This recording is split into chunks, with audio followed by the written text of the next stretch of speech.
Hey everybody, welcome back to the Next Generation podcast. I hope that all of you are doing well. I know I haven't been super consistent, but if you've watched previous videos, you would understand that I'm actually dealing with my health right now. So I'm trying to take it easy, but also at the same time, I still want to post videos and make sure that I'm actually putting out quality content for everyone. So today I want to talk about something that I feel is very important, something that if you listen to it, you can understand Michael better, know who he was. And if you don't really know of him in terms of the type of person that he was, I feel like this can better open your eye to it. So a few weeks ago, I did post a video of Minister Louis Farrakhan. I'm speaking of Michael, and he was talking about a speech that Michael had made. And at this point, I did not know what speech he was talking about, and I had to look it up myself. And yes, I'm a Michael fan. I probably seem much of an amateur at this point, but there's some things that I just didn't listen to. And the funny thing is, a lot of the quotes that was pulled from this speech I've actually heard of, just did not know where it came from. So I was actually very delighted in finding out where exactly these quotes came from. So it was Michael's speech at Oxford, and listening to this speech gave me goosebumps. It made me teary-eyed. It made me it made my heart break, but at the same time it made me so happy because finally, as much as he's said, and I felt like Michael kind of went into detail about the relationship with his father, but I don't think we got to really understand what exactly was he saying. And actually, I felt like this speech allowed us to become more empathetic towards him. So the speech wasn't about his relationship with his father, but the speech was about, in the world that we live in today, seeing all the violence, seeing all the just people being so nonchalant and indifferent and apathetic, and just how the world has become this ugly place to live in. How Michael, what he thought would be a great way to change the world and actually bring people together. And it all starts from home. So Michael was talking about how he felt that what needs to happen is that parents need to start seeing what's really important, and while having a place for your child to live, having food to eat, clothes to wear, and giving them an education is all important, there's other things that are important too, like spending time with your kids, reading to your kids, talking to your kids. All of that is very important. And he was talking about how with his father, he wished that his father was more kind to him, more open. And as an adult, at that point, he finally understood who his father was and why his father was the way that he was. And he said it took him a long time to realize it. And he realized that his father did, in fact, love him. And his father just wanted what was best, not just for him, but for his family.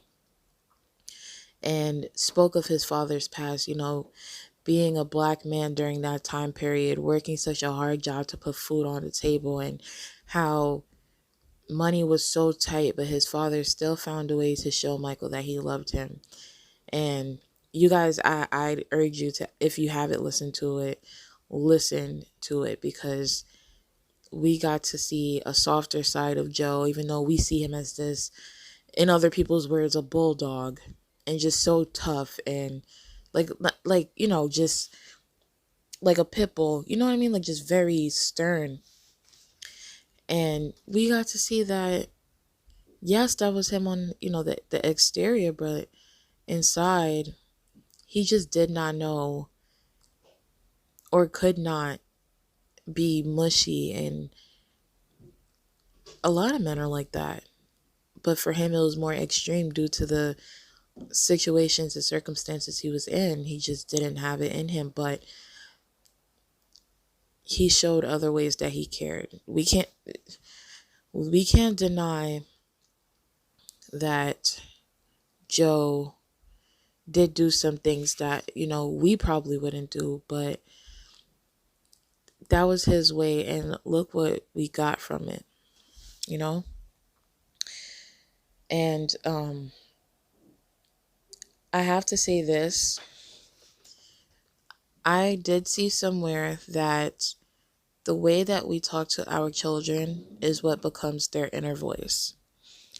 And we have to keep that in mind, because when I read that quote, I started thinking about myself and how when I make decisions or when I think about things, the voice that I hear in my head wasn't something that just came out of thin air. It was a, a, a mixture of my parents, a mixture of family, just people who made me who I am today. All of those, those presences in my life created my inner voice.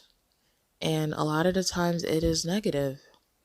So we have to keep that in mind, that we have to speak to our children in a way that when they make decisions or when they think about things, that for one, they're confident, for two, that it's something positive and something realistic. So keep that in mind. So Michael was saying that we have to spend more time with our kids, and the kids in turn have to forgive our parents. And that's something that I'm actually currently working on, is forgiving my parents. Um but I thought about this because yesterday while I was on the bus going home, I saw this kid. He was probably around 4 or 5 years old with his mom, and his mom was just swiping away on Instagram, and he was sitting there looking bored out of his mind. He didn't have anything to keep him busy. He was just sitting there.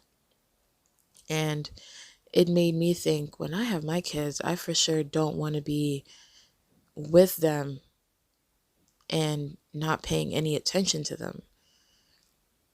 And it's like the little things matter. You, as a parent, you're probably busy throughout the day, but you taking your kid home, you picking them up every single day, is what shows them that you care. But also talk to them, ask them how your day was.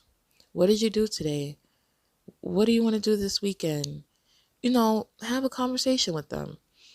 And she was just swiping away on Instagram. And I remember my dad drove me to school. My mom couldn't drive, but my dad went on a lot of out of state trips. So my mom, she would pick me up from school, take the bus with me, and my mom was talking to me on the way to school. Are you excited for school today? What are you going to do today? What did you learn yesterday? When I come home from school, or, she picks me up from school, how was your day today? What did you do today? What did you learn? Um, I'm making this for dinner, or this was my day. You get to learn more about your parents, and your parents get to learn more about you. And if there's no communication, then there's no learning about each other. And Michael also brought up school shootings. And he brought up, it's the fact of, if parents actually took more time to understand what their child was dealing with at school or outside of school, or if something at home is bothering them, then they could come together and figure out a resolution. No one is talking to each other anymore. A simple "how was your day" can open up a whole world of other things. We don't, as kids, we don't want to resent our parents, and parents, you don't want to be resented either. So I think we should take the time out, not just, this doesn't just go for parents, but for everybody. Like, let's just take the time to talk to each other and figure out what's going on, because you might wait. Sometimes, I never want to say that it's ever too late, but for some people, you're going to wait way too long to show that you care. And then the other person is not going to want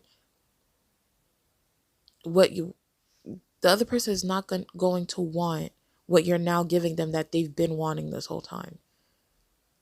So please, let's not wait until it's too late to start showing the people that we love that we care. Because I felt like we do that too often. So that's all I want to talk about today. Keep it positive. So until next time, see you later.